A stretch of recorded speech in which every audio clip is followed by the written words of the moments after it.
أعوذ بالله السميع العليم من الشيطان الرجيم. بسم الله الرحمن الرحيم.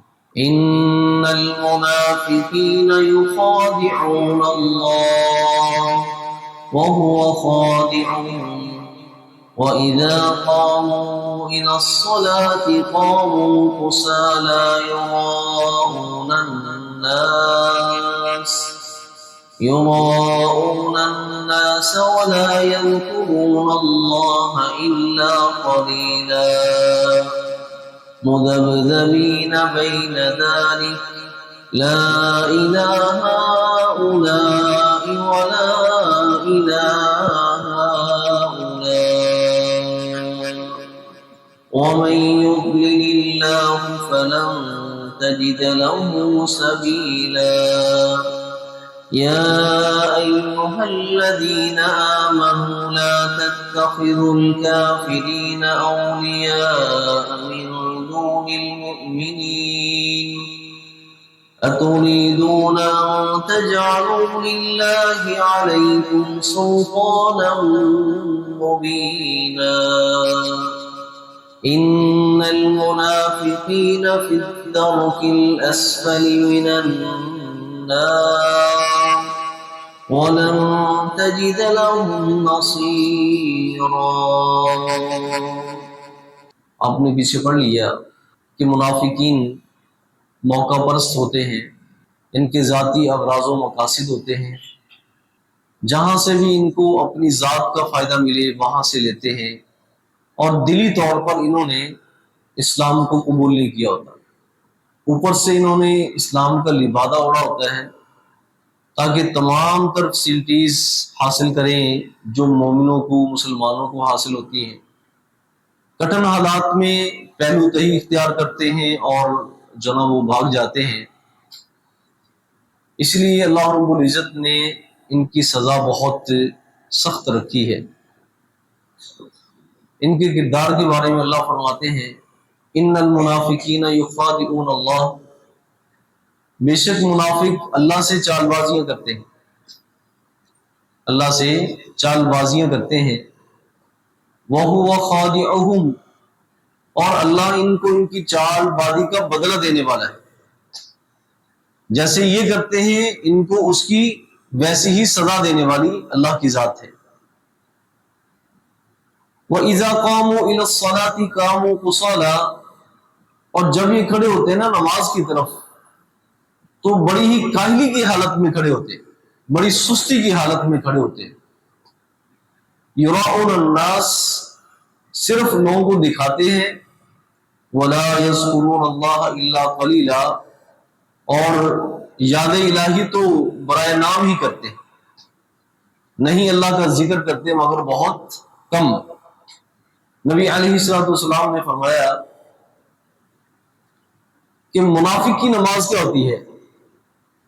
منافق کی نماز یہ ہوتی ہے کہ وہ انتظار کرتا رہتا ہے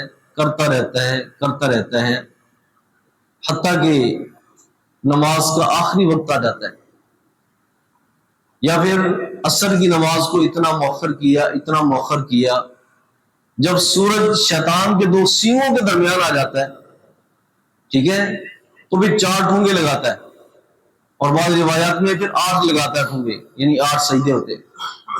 تو اللہ کا ذکر بہت کم کرتے ہیں، اور جب نماز کے لیے کھڑے ہوتے ہیں تو انتہائی سستی اور کاہلی کی حالت میں. اور پھر نبی علیہ الصلوۃ والسلام نے فرمایا کہ 2 نمازیں منافقین پہ انتہائی بھاری ہے. ایک کون سی؟ صلاۃ العشاء و صلاۃ الفجر، ایک عشاء کی نماز اور ایک فجر کی نماز. اب یہ لوگ نماز کیوں پڑھتے تھے؟ نماز اس لیے پڑھتے تھے کہ مسلمانوں اور کافروں کے درمیان جو ایک ظاہری علامت ہے وہ نماز ہے. جو ظاہری علامت ہے وہ کیا ہے؟ نماز ہے. اس لیے تو اپنے آپ کو مسلمان شو کرانے کے لیے یہ نماز پڑھتے تھے، اور پھر چونکہ بددلی سے پڑھتے تھے، نہ چاہتے ہوئے پڑھتے تھے، صرف ایک علامت کے طور پر پڑھتے تھے، پھر اس میں انتہائی بددلی بھی ہوتی اور اس میں اللہ کا ذکر بھی اور یاد الہی بھی بہت کم ہوتی تھی.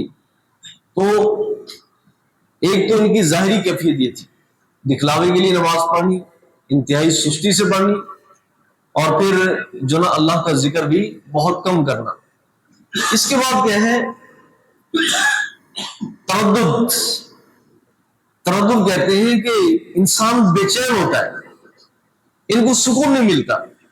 نبی کریم صلی اللہ علیہ وسلم نے حدیث مبارک میں مثال بیان فرمائی کہ منافق کی مثال کیا ہوتا ہے؟ کشات العائرہ، ایسی بکری جو اپنے موسم پہ آئی ہوتی ہے، دو ریوڑوں کے درمیان کبھی ادھر بھاگتی ہے کبھی ادھر بھاگتی ہے، اس کو سکون نہیں ملتا، اس کو سکون نہیں ملتا. کشات العائرہ، ایسی بکری کی معنی جو بے چین ہوتی ہے، کبھی اس ریوڑ میں گئی کبھی اس ریوڑ میں گئی، اس کو سکون نہیں ملتا. اس لیے فرمایا مذبذبین بین ذالک، وہ درمیان میں معلق ہیں، تردد کا شکار ہیں اس کے درمیان. یعنی اسلام اور کفر کے درمیان وہ کیا ہے؟ تردد میں ہے، ادھر جائیں یا ادھر جائیں. بس جب دیکھا کہ ادھر بینیفٹ مل رہے ادھر چلے گئے، دیکھا کہ ادھر فوائد مل رہے تو ادھر چلے گئے. لا الہ الا، نہ اس طرف، ولا الہ الا، نہ اس طرف. ومن یضلل اللہ، اور جسے اللہ گمراہ کر دینا، فلن تجد له سبیلا، اس کے لیے آپ کوئی راہ نہیں پائیں گے، کوئی رستہ نہیں تلاش کرنا. دیکھو ہر چیز ملتی ہے جستجو کی بنیاد پہ، ہر چیز ملتی ہے جستجو کی بنیاد پہ. حضرت سلمان فارسی رضی اللہ تعالیٰ عنہ کہاں سے آئے تھے؟ فارس سے، ٹھیک ہے، اور کہاں مدینہ منورہ میں پہنچے، ان کی جستجو ہے کہاں سے کہاں لے کر آئی. جب انسان کے اندر یہ طلب ہوتی ہے تو پھر مالک اس کی ڈائریکشن بھی سیدھی کر دیتے ہیں، نہیں تو یہ بھٹکتے بھٹکاتے کہیں اور بھی چلے جاتے، قافلے ان کو کہیں اور بھی دور لے جا کر ان کو بیچ دیتے، ٹھیک ہے. لیکن ایک جستجو تھی کہ نبی علیہ الصلوۃ والسلام کے پاس پہنچنا ہے تو اللہ نے ان کو راہ دکھا دی. اس لیے نبی علیہ الصلوۃ والسلام نے فرمایا لو کان الدین بالسویہ، اگر دین سویہ ستارے پر بھی ہوتا نا، لنالہ رجال من اہل فارس، تو اہل فارس اتنے پر ہمت ہیں، پر عزم ہوتے ہیں کہ یہ اس کو بھی پا لیتے، سویہ ستارے پر بھی پہنچ جاتے. تو لیکن اللہ جسے گمراہ کر دے، جس میں جستجو ہی نہ ہو، کبھی اس طرف کبھی اس طرف، ٹھیک ہے، مفاد کے لیے، تو اللہ ان کو کبھی راہ نہیں دکھاتے. اس لیے فرمایا کہ ان کو اصل ان کی خرابی کی وجہ کیا تھی؟ خرابی کی وجہ یہ تھی کہ ان کی دوستی یہود کے ساتھ تھی، ان کی دوستی یہود کے ساتھ تھی. اور یہود جناب وہ اللہ رب العزت کی طرف سے مغضوب علیہم لوگ تھے. اس لیے فرمایا کہ تمام تر برائیاں ان کے اندر ان کی طرف سے آئی تھی.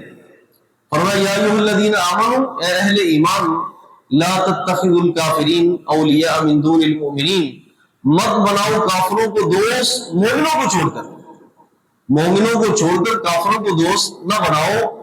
اتریدون، کیا تم چاہتے ہو کہ ان تجعلوا للہ علیکم سلطانا مبینا، کہ اللہ کے لیے تمہارے خلاف کوئی جناب واضح حجت بن جائے، واضح دلیل بن جائے. یعنی اپنے آپ پہ تم جناب مقدمات جناب وہ عائد کرنا چاہتے ہو کہ اللہ کے دربار میں تمہارے اوپر مقدمے درج ہو، ٹھیک ہے، اور پھر اللہ کے سامنے تم حجت اپنی دلیل نہ کوئی دے سکو، وہ عذر بیان نہ کر سکو، اس لیے کافروں سے دوستی مت کرو. کیوں؟ اس کی وجہ یہ ہے کہ جنہوں نے ان سے دوستی کی ہے نا، ان کے انجام دیکھ لیں. فرمایا ان المنافقین فی الدرک الاسفل، یقیناً منافق جہنم کے سب سے نچلے طبقے میں ہوں گے. دیکھیے دو چیزیں ہوتی ہیں، اگر انسان بلندی کو سفر کرے نا تو اس کو کہتے ہیں درجات. اسے کیا کہتے ہیں؟ درجات. جو اللہ نے جنت کے اندر درجات رکھے ہیں اہل ایمان کے لیے. بلندی کو آپ جائیں تو آپ جتنے مقام طے کریں گے وہ درجات ہوتے ہیں، اور اس کے مقابلے میں آپ اللہ نہ کرے جناب گہرائی میں انسان جائے، نیچے کو جائے، جو نیچے کے طبقات ہیں ان کو درجات کے مقابلے میں درک کہا جاتا ہے، الدرک. تو کافر کا منافق کہاں پر ہوں گے؟ الدرک الاسفل، الدرک الاسفل، جہنم کے انتہائی نچلے طبقے میں. اور آپ تصور نہیں کر سکتے، اللہ رب العزت ہر ایک مسلمان کو محفوظ فرمائے، کہ جیسے جنت میں درجات ہے نا، جیسے زمین سے آسمان کی جو مسافت ہے نا 500 سال کی، یہ ایک درجہ ہوگا. اتنی ہی ایک در کی گہرائی ہے جہنم میں، کتنی بڑی جہنم ہے.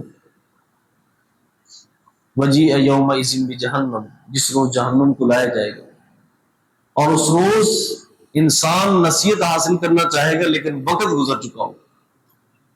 اور نبی علیہ الصلوۃ والسلام نے فرمایا کہ اس کی 70,000 لگامیں ہوئی، اور ہر ایک لگام سے 70,000 فرشتے ہوں گے جو اس کو ترجمہ و کنٹرول کرنے والے ہوں گے، لیکن وہ کنٹرول میں آنے والی نہیں ہوگی.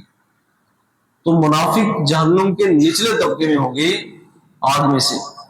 وَلَن تَجِدَ لَهُمْ نَصِيرًا، ان کا کوئی مددگار آپ نہیں پائیں گے کہ دنیا اس وقت ان کو کوئی چھڑانے والا ہو یا ان کی کوئی ہیلپ کرنے والا ہو، قطعاً نہیں. سبحانک اللہم و بحمدک، اشہد ان لا الہ الا انت